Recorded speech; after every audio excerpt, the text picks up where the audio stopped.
reformadores ingleses, apesar de renunciarem às doutrinas do romanismo, retiveram muitas das suas formas.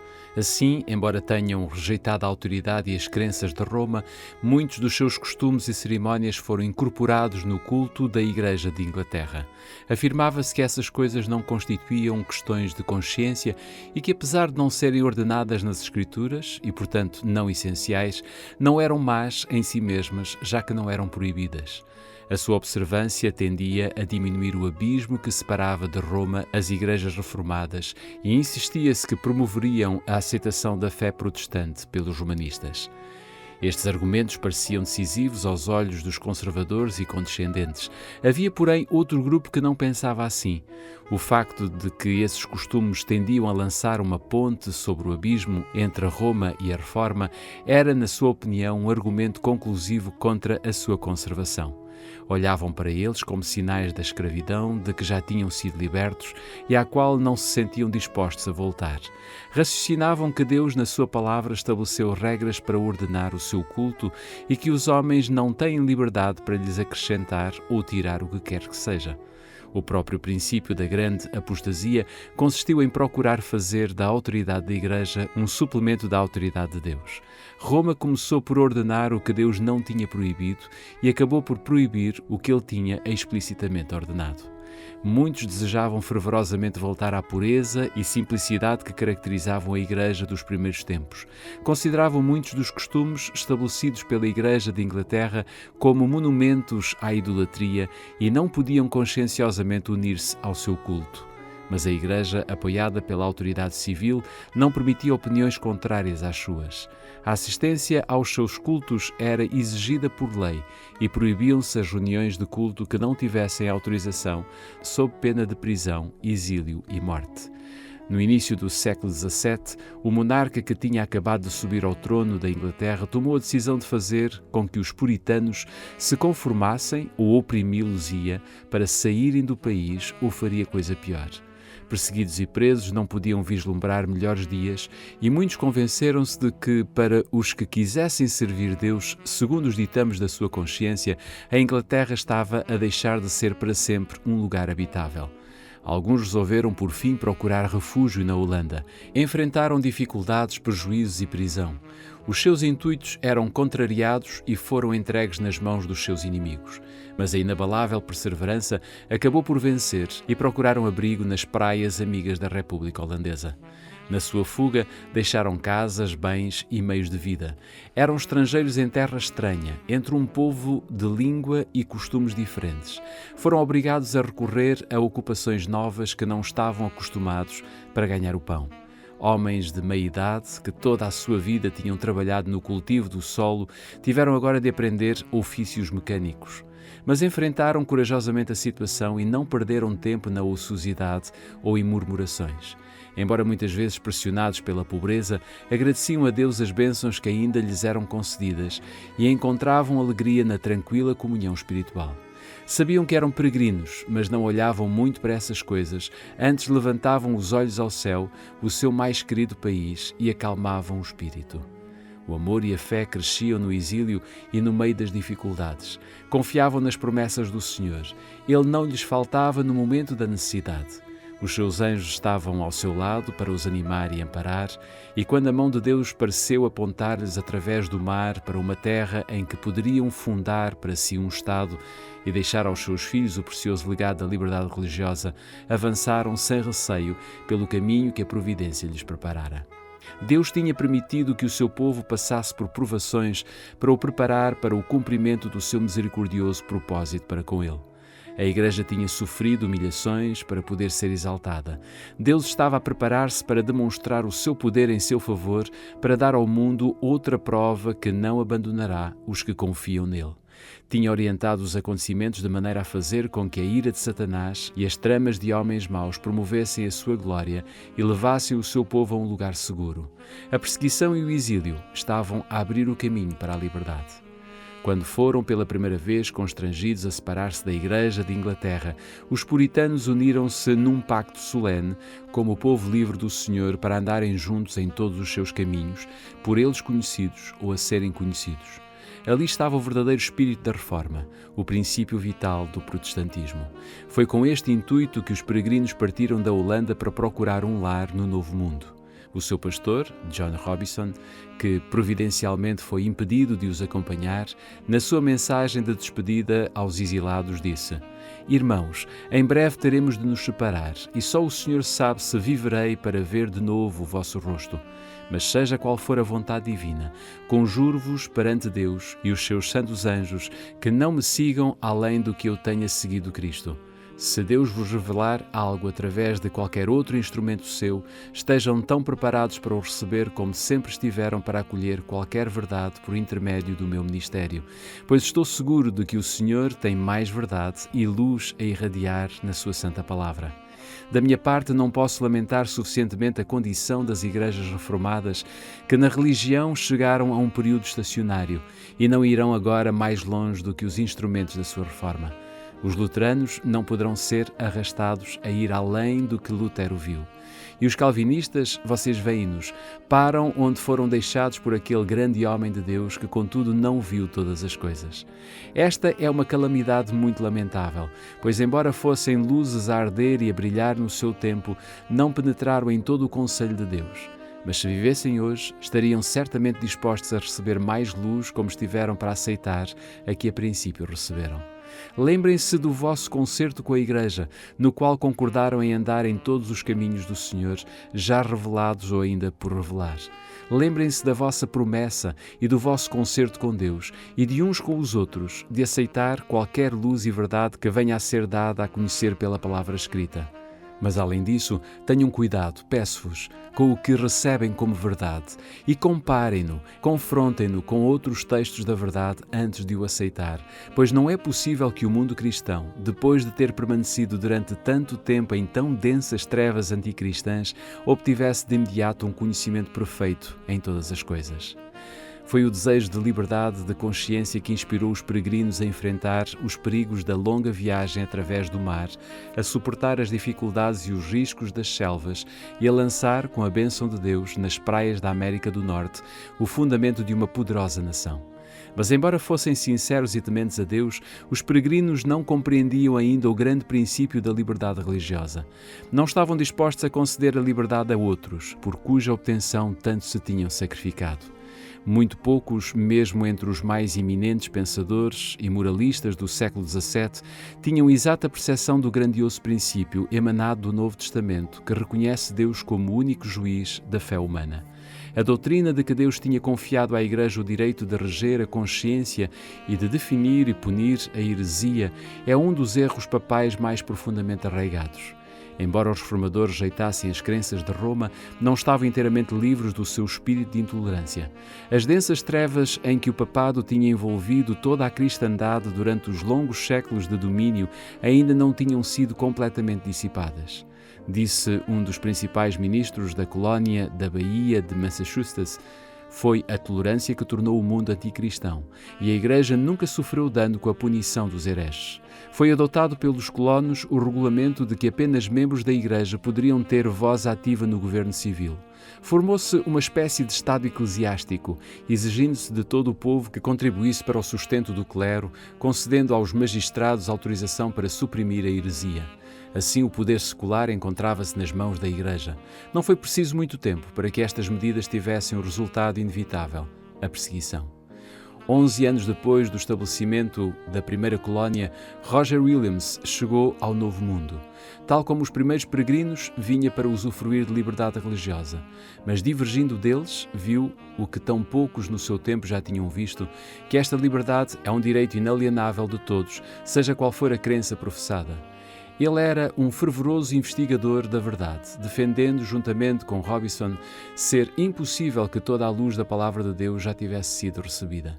Williams foi a primeira pessoa da cristandade moderna a estabelecer o governo civil sob a doutrina da liberdade de consciência, da igualdade de opiniões perante a lei. Declarou que o dever do magistrado era restringir o crime, mas nunca dominar a consciência. O público ou os magistrados podem decidir, disse ele. o que é devido de homem para homem, mas quando tentam prescrever os deveres do homem para com Deus, estão fora do seu lugar e não poderá haver segurança, pois é claro que se o magistrado tem esse poder, pode decretar um conjunto de opiniões ou crenças hoje e outro amanhã, como tem sido feito na Inglaterra por diferentes reis e rainhas e por diferentes papas e concílios da Igreja Romana, de maneira que semelhante crença degeneraria em grande confusão. A assistência aos cultos da Igreja Oficial era exigida sob pena de multa ou prisão. Williams reprovou a lei. O pior regulamento do Código Inglês era o que tornava obrigatória a assistência à igreja da paróquia. Ele considerava que obrigar os homens a unirem-se aos de credo diferente era uma flagrante violação dos seus direitos naturais. Arrastar para o culto público os que não tinham religião e os que não queriam era apenas como exigir hipocrisia. Ninguém deveria ser obrigado a prestar culto, acrescentava ele, ou a custear um culto contra a sua vontade. Então exclamavam os seus antagonistas, aterrados com os seus dogmas: não é o obreiro digno do seu salário? Sim, replicou ele, dos que o assalariam. Roger Williams era respeitado e amado como ministro fiel e homem de talentos especiais, de inflexível integridade e verdadeira benevolência. Contudo, a sua inabalável negação do direito dos magistrados civis à autoridade sobre a Igreja e a sua exigência por liberdade religiosa não podiam ser toleradas. A aplicação desta nova doutrina, dizia-se insistentemente, subverteria o fundamento do Estado e do governo do país. Foi condenado a ser banido das colónias e, finalmente, para evitar a prisão, obrigado a fugir para a floresta virgem, sob o frio e as tempestades do inverno. Durante 14 semanas, diz ele, fui dolorosamente torturado pelas inclemências do tempo, sem saber o que era pão ou cama. Mas os corvos alimentaram-me no deserto, e uma árvore oca serviu-lhe muitas vezes de abrigo. Assim continuou a penosa fuga através da neve e das florestas, até que encontrou refúgio numa tribo indígena, cuja confiança e afeição tinham conquistado enquanto se esforçava por lhes ensinar as verdades do Evangelho. Dirigiu-se finalmente, depois de meses de sofrimentos e vagueações, às praias da baía de Narragansett, onde lançou os fundamentos do primeiro Estado dos tempos modernos que, no mais amplo sentido, reconheceu o direito à liberdade religiosa. O princípio fundamental da colónia de Roger Williams era que todo o homem teria liberdade para adorar Deus segundo os ditames da sua própria consciência. O seu pequeno Estado, Rhode Island, tornou-se no refúgio dos oprimidos e cresceu e prosperou até que todos os princípios básicos, a liberdade civil e religiosa, se tornaram nas pedras angulares da República Americana.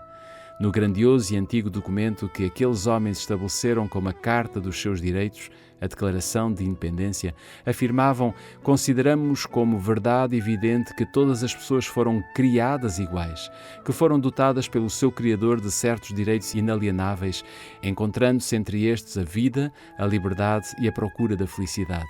E a Constituição garante, nos termos mais explícitos, a inviolabilidade da consciência. Nunca se exigirá algum requisito religioso como qualificação para qualquer cargo de confiança pública nos Estados Unidos da América. O Congresso não fará nenhuma lei que estabeleça uma religião ou proíba o seu livre exercício.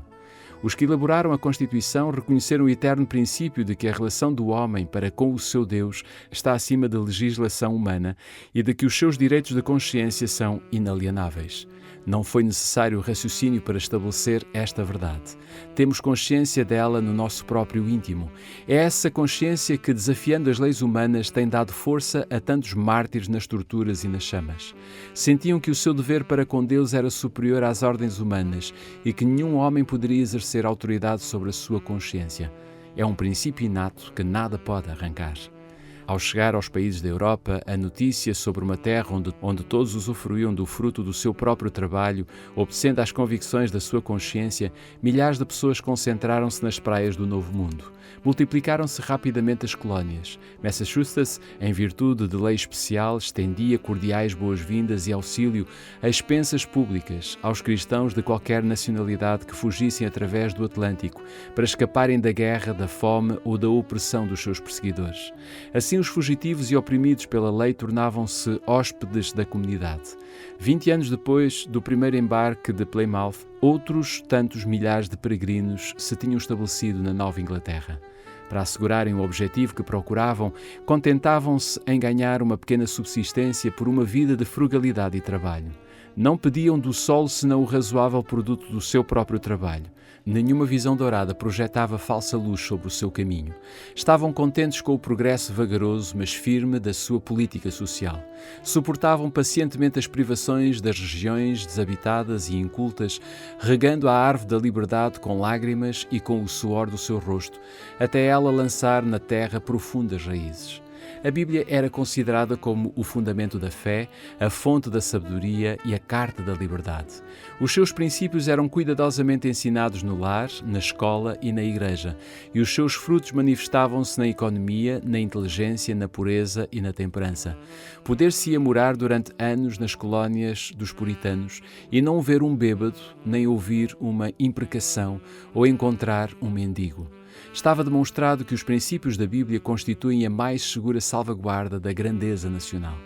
As fracas e insuladas colónias desenvolveram-se numa confederação de poderosos Estados, e o mundo notava com admiração a paz e a prosperidade de uma igreja sem Papa e um Estado sem rei. Mas as praias da América do Norte atraíam um número de imigrantes cada vez maior, que o faziam por motivos muito diversos dos que tinham norteado os primeiros peregrinos. Apesar da fé e da pureza essenciais exercerem um poder amplo e modelador, a sua influência acabou por se tornar cada vez menor quando aumentou o número dos que procuravam unicamente vantagens seculares. O regulamento adotado pelos primeiros colonos, permitindo apenas a membros de igreja votar ou ocupar cargos no governo civil, teve os mais perniciosos resultados. Esta medida tinha sido aceita como meio de preservar a pureza do Estado, mas resultou na corrupção da Igreja, estipulando-se o professar religião como condição para poderem votar e para o exercício de cargos públicos. Muitos, influenciados apenas por motivos de conveniência mundana, uniram-se à Igreja sem mudarem o coração.